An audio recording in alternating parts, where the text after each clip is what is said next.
رہے ہیں۔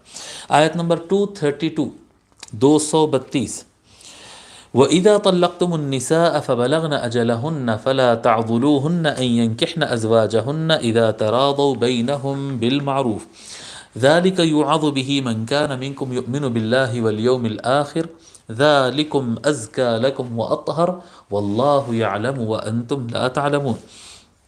اللہ تعالیٰ ارشاد فرماتا ہے وَإِذَا طَلَّقْتُمُ النِّسَاءَ، اور جب تم طلاق دے دو اپنی بیویوں کو، یا اگر تم طلاق دے دو اپنی بیویوں کو، جی اپنی عورتوں کو، وَإِذَا طَلَّقْتُمُ النِّسَاءَ، اور تم عورتوں کو طلاق دے دو، فَبَلَغْنَ أَجَلَهُنَّ، پس وہ پہنچ گئی، بلغ یبلغ پہنچنا، فَبَلَغْنَ أَجَلَهُنَّ، اور وہ اپنی عدت کی اختتام پر پہنچ گئے۔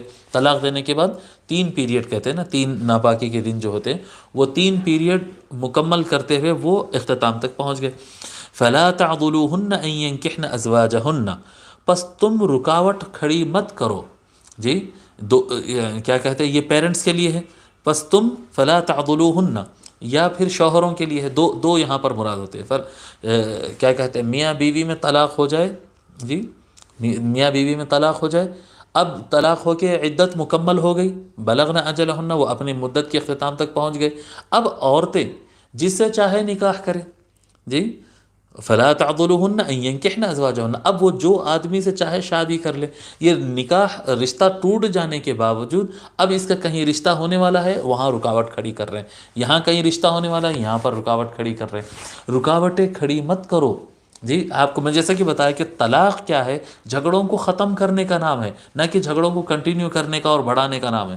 فلا تعضلوهن، اس کے 2 معنی ہیں، 2 معنی ہیں، دونوں معنی ہم بیان کریں گے۔ پہلا معنی یہ ہے کہ سابقہ شوہر جو ہے اپنی بیوی کو، جس کو وہ طلاق دے چکا ہے، اب وہ اس کی بیوی نہیں رہی، لیکن ذہن میں تو رہے گی بہت دن تک، وہ اس کا کہیں رشتہ ہونا ہے تو اس میں رکاوٹ نہیں کھڑا کرنا چاہیے۔ ان ينكحن ازواجهن اذا تراضوا بينهم بالمعروف، اگر وہ کسی اور مرد کے ساتھ اس کی بات جمتی ہے، اس کا رشتہ جم رہا ہے، اور وہ اچھائی کے ساتھ، بھلائی کے ساتھ ایک نکاح کرنے وہ لوگ جا رہے ہیں، تو تم رکاوٹیں اس میں کھڑی نہیں کرنا، یہ ایک معنی ہے اس کے اندر۔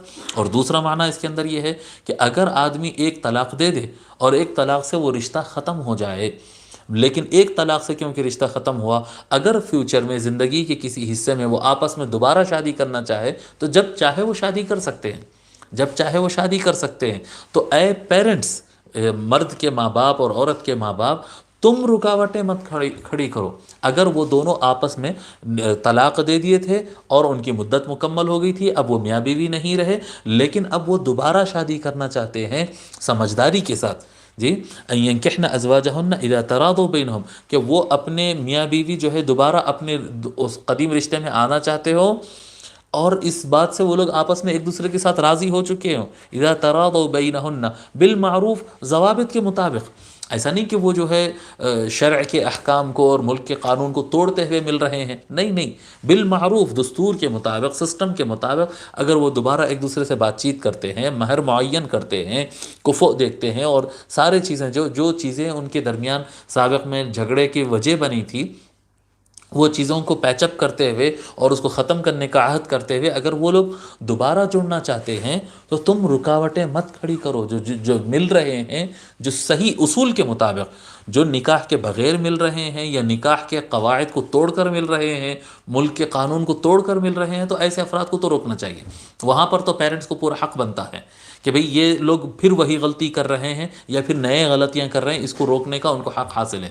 لیکن اگر وہ لوگ اخلاقیات کے اور شرم و حیا کے ضوابط کو ملحوظ رکھتے ہوئے، اسلامی دستور کو ملحوظ رکھتے ہوئے، قانون کو ملحوظ رکھتے ہوئے، اور وہ سارے امور کا لحاظ کرتے ہیں جو ان کے جوڑنے کا انتظام کرتے ہو اور قانون اور دستور کے مطابق، تو ایسی صورت میں تم رکاوٹ مت کھڑی کرو۔ اللہ تعالیٰ فرماتا ہے فلا تعضلوهن عدل کہتے ہیں رکاوٹ کھڑی کرنا، ایسی مشکل ایسی پیچیدگی سامنے آ جانا کہ کاروائی رک جائے، عدل۔ جی حضرت سیدنا عمر رضی اللہ تعالیٰ عنہ فرماتے نا، اعوذ باللہ من کل معضلۃ لیس لها ابو الحسن، جی میں اللہ کی پناہ مانگتا ہوں ایک ایسی معضلہ سے، یعنی مسئلہ سمجھنے میں جو رکاوٹ آ جاتی ہے اور مسئلہ سمجھ میں نہیں آتا، ایسا مشکل مسئلہ جس میں ہم ڈیسیشن نہ دے سکے، ایسے مشکل سے میں پناہ مانگتا ہوں جس میں ابو الحسن نہ ہو، مولا علی نہ ہو، ابو الحسن مولا علی علیہ السلام، ابو الحسن علی ابن ابی طالب علیہ السلام۔ تو علیہم السلام. تو مولا علی اگر ہو تو کیسے بھی مشکل سامنے آ جائے تو وہ سالو ہو جاتی ہے، لیکن ابو الحسن مولا علی علیہ السلام نہ ہو اور پیچیدہ مسئلہ اگر آ جائے تو پھر جو عدالت کی کارروائی ہے، جو بھی حکم دینا ہے، وہ سارا ہینگ ہو کر رہ جاتا ہے کہ مسئلہ سمجھ میں نہیں آتا. تو اے اللہ، علی کی غیر موجودگی میں کبھی کوئی مشکل مسئلہ نہیں دینا. میں اللہ کی پناہ مانگتا ہوں ایسے مشکل مسئلے سے جو علی کی غیر موجودگی میں آ جائے. اللہ ایسی مشکل مجھے کبھی نہ دے. اور کبھی بھی اٹک جاتے تو مولا علی سے سوال کرتے، مولا علی اس کو سولو کر کے دے دیتے اور فیصلہ ہو جاتا اور بات آگے بڑھ جاتی. تو عدل اس کو کہتے ہیں، ایک ایسی پیچیدگی آ جانا جس کی وجہ سے کارروائیاں اٹک جائے اور رک جائے. فلا تعضلوهن ان ينكحن ازواجهن، بس تم ایسی رکاوٹیں مت کھڑا کرو کہ وہ اپنے شوہروں سے، یعنی کیا کہتے ہیں، جس کو شوہر بنانا چاہتے ہو یا سابقہ شوہر سے دوبارہ رشتہ کرنا چاہتے ہو، اذا تراضوا بینہم بالمعروف، اگر وہ دونوں میاں کیا کرتے ہیں، مرد اور عورت ایک دوسرے کے ساتھ راضی ہو جائیں ڈیل پر. کیونکہ اسلام کے اندر نکاح ایک ڈیل ہے.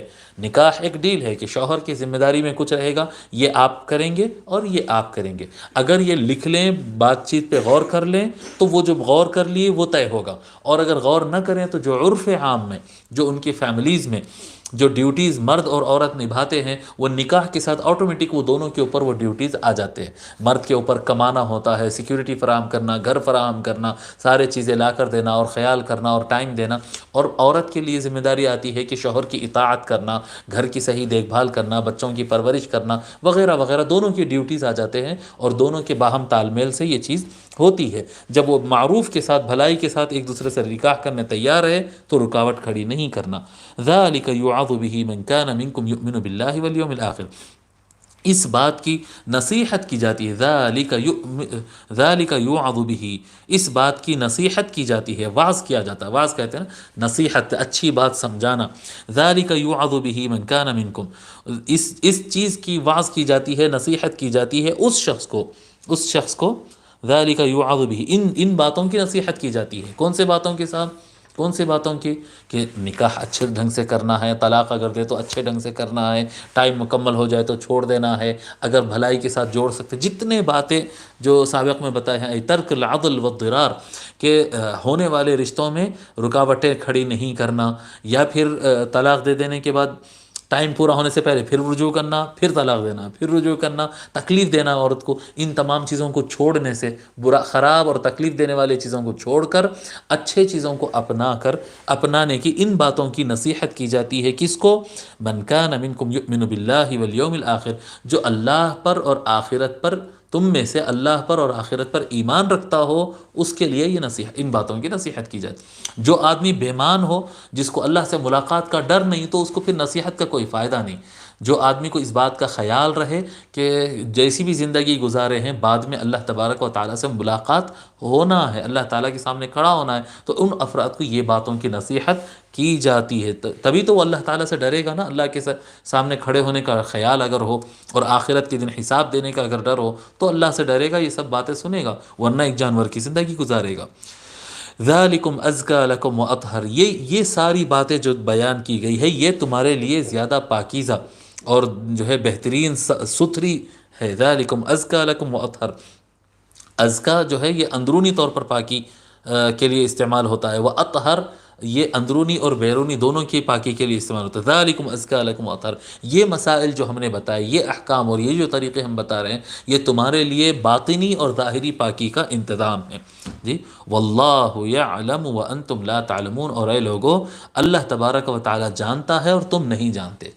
کس طرح سے؟ یعنی لوگ سمجھتے ہیں کہ ہم اپنا ڈومینیشن ثابت کر دے، جی ڈومینیٹ کرے اور غلبہ پا لے، یا سامنے والے کو جب جھگڑا ہو تو اس کو نقصان پہنچا کے رکے، اور یہ کرنے میں بہادری اور کامیابی سمجھتے ہیں. تم نہیں جانتے، اللہ تعالیٰ بہتر جانتا. کامیابی اس میں ہے کہ ایک کامیاب زندگی اچھے سے گزارو، اور اگر رشتہ اچھے سے نہیں جڑتا ہے تو بھلائی کے ساتھ، بغیر جھگڑے کے ساتھ اس کو سولو کرو، اور نہ خود تکلیف اٹھاؤ. لا ضرر ولا ضرار، اسلام کے اندر نہ تکلیف سہنا ہے نہ تکلیف کسی اور کو دینا ہے.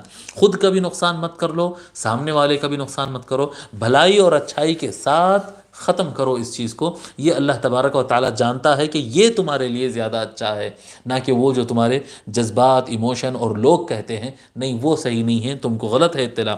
واللہ یعلم، اللہ تعالیٰ جانتا ہے، وانتم لا تعلمون، تم نہیں جانتے، تو جاننے والا اللہ تعالیٰ ہے اور وہ تم کو راستہ بتا رہا ہے، اس پر عمل کرو۔